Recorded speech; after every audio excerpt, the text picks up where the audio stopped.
kalau Israel itu nanti dalam perang yang akan datang ini, ya bukan yang sedang berlangsung ini, akhirnya menggunakan senjata nuklir, emang cuma Iran yang mati? Enggak, ya.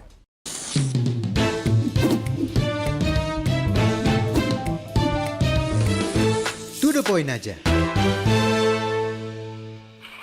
Itu yang manuver yang juga dilihatkan oleh Dan di Anda media tahu, sosial yang mengambil dari flight radar bahwa penerbangan pun juga menjadi kacau seperti itu, tidak lurus lagi garisnya. Ini salah seorang pengamat Amerika Serikat ya, McGregor, dia bilang dia juga tidak yakin 3 pesawat F-15 Amerika Serikat yang jatuh di Kuwait itu akibat dari serangan rudal Patriot yang dimiliki oleh Angkatan Darat Kuwait. Katanya ini identification friend or foe itu katanya nggak jalan, makanya kemudian pesawat Amerika menjadi korban. Kalau menurut dia menyaksikan itu kemungkinan besar itu memang pesawat itu kena rudalnya Iran.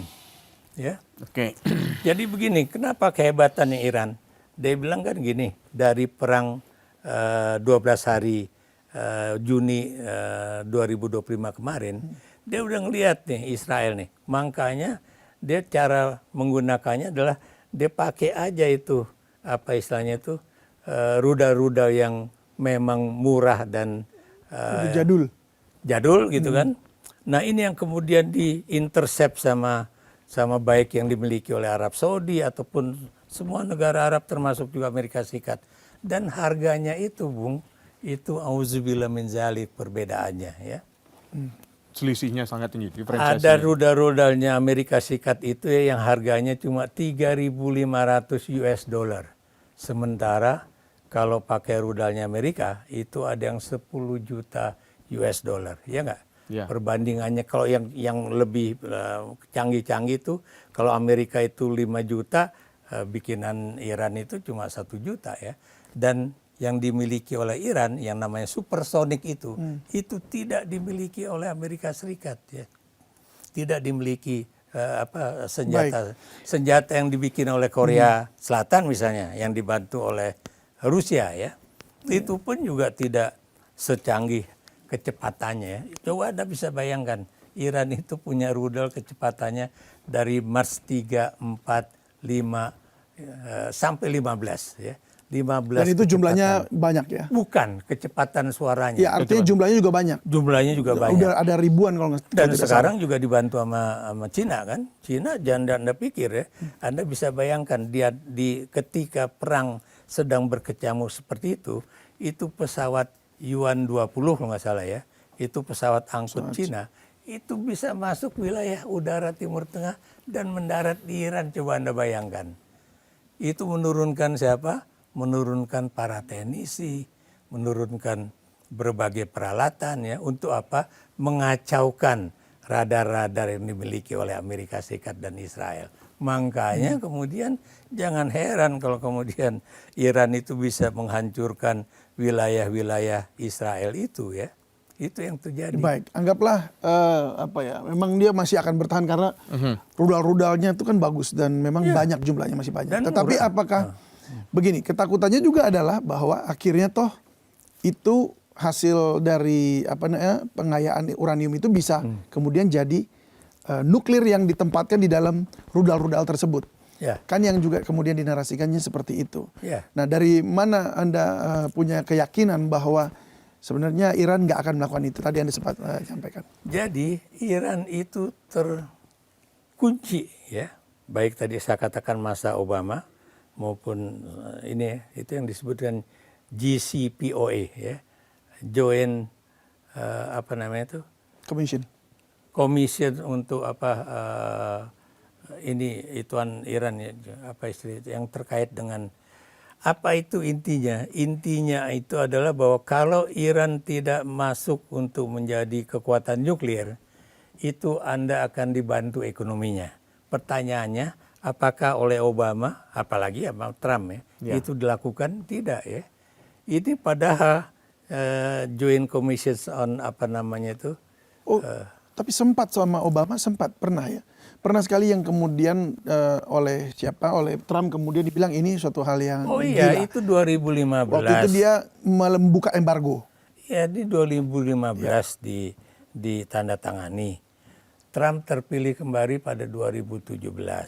Ya, waktu yang pertama tuh 2017. 17. Kemudian pada 2018 dia batalkan itu JCPOA itu dengan asumsi bahwa ini buktinya Iran tetap aja ingin memiliki senjata nuklir. Tapi apa benar itu ingin memiliki senjata nuklir? Dan kalaupun itu memiliki senjata nuklir, apakah kemudian itu berbahaya bagi wilayah sekitar Timur Tengah itu? Ya, tadi itu yang saya katakan ya. India dengan Pakistan sama-sama punya senjata nuklir. Berapa kali terjadi pertempuran? Ya, Cina dengan India juga berapa kali ada persoalan perbatasan.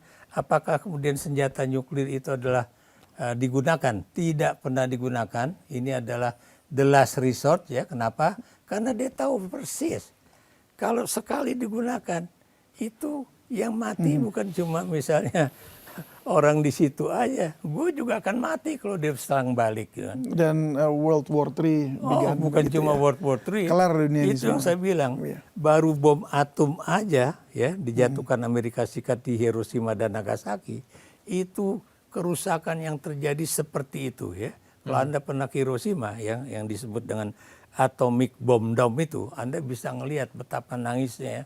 Kalau Anda kemudian dilihat di lantai itu masih ada siluet gambar manusia.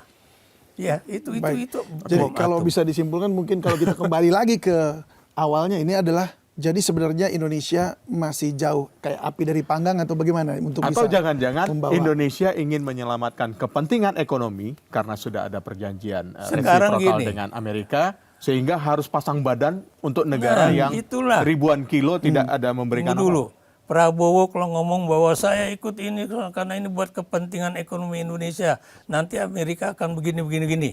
SBY juga kemarin ngomong ya, kayaknya itu buat kepentingan politik anaknya kali ya. Oh, saya jadi mengerti mengapa Prabowo melakukan ini ya. Karena jangan sampai dia akan menjadi korban dari Amerika Serikat, Donald Trump. Anda baca baik-baik apa yang pernyataan yang dibuat oleh para mantan petinggi militer Indonesia yang dia menentang Indonesia masuk ke BOP. BOP. Office, ya. Dia menentang pengiriman tentara Indonesia ke Gaza ya ke Timur Tengah. Kenapa? Coba kalau Anda baca baik-baik ya. Itu Hamas sudah bilang Indonesia you are my friend loh gitu kan. Dan Anda ingat loh Bung Karno itu waktu konferensi Asia Afrika itu menyatakan akan mendukung kemerdekaan Palestina ya. Makanya saya waktu ada pertemuan antara Prabowo dengan kami waktu diundang ya, saya bilang sama mantan Menlu Bu Retno. Bu Retno Marsudi. Saya bilang Bu Retno, saya masih ingat loh, Ibu minta saya cariin nomor telepon Menlu Iran pada hari Sabtu. Itu hari libur Bu. Tapi alhamdulillah saya bisa dapat ya. Dan besok paginya hari Minggu itu Menteri Luar Negeri Tunisia dan Indonesia membuat satu pernyataan bersama tentang Palestina. Dan itu buat saya memang tugas saya di Tunis itu nggak begitu lama ya, tapi buat saya itu sangat memorable ya. Dan kalau kita bicara misalnya perundingan perdagangan, itu memang harus yang disebut resiprokal itu harus ada ya.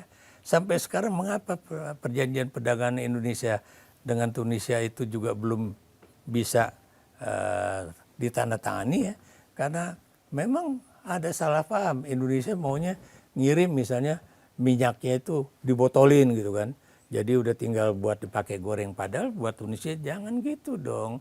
Ini kan minyak kamu itu kan akan kami gunakan bukan cuma buat minyak goreng, tapi kan buat misalnya untuk yang lain, sehingga belum ada bertemu kecocokan dalam itu. Jadi kalau kita tanda tangani, bang kamu nanti akan lebih untung, sementara kami kan masih sedikit sekali. Padahal kita tahu ya, kalau Anda beli apa namanya itu kurma, ya Dari Tunisia. itu sebagian besar yang ada di Indonesia sekarang berasal dari Tunisia, baik yang dibikin oleh Bushbel atau kemudian dibikin Artinya oleh perjanjian tuh harusnya sama-sama betul, menguntungkan. harus sama-sama menguntungkan. Ya, Ada itu waktu itu ya, membela. Mungkin masukan terakhir aja. Ini aja. Singkat saja. Jadi usulan Anda adalah Indonesia keluar saja dari Board of Peace atau lanjutkan saja dulu ini sekarang yang memang mau menjadi perantara atau bagaimana? Sekarang Anda berpikir memang Board of Peace ini masih tetap akan ada. Kenapa saya bilang tidak mungkin akan terus berjalan?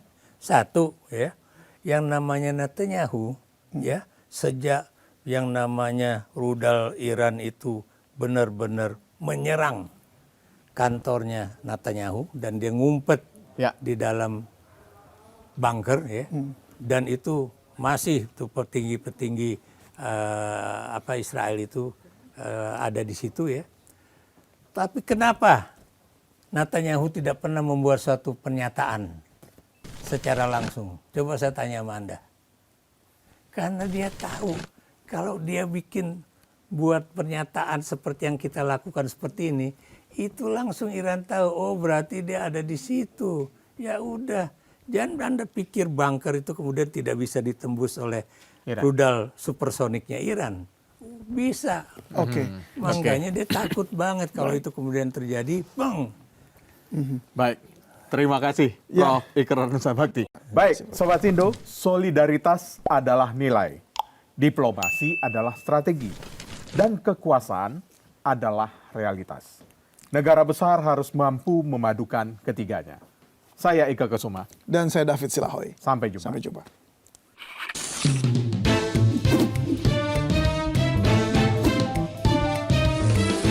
To the point aja.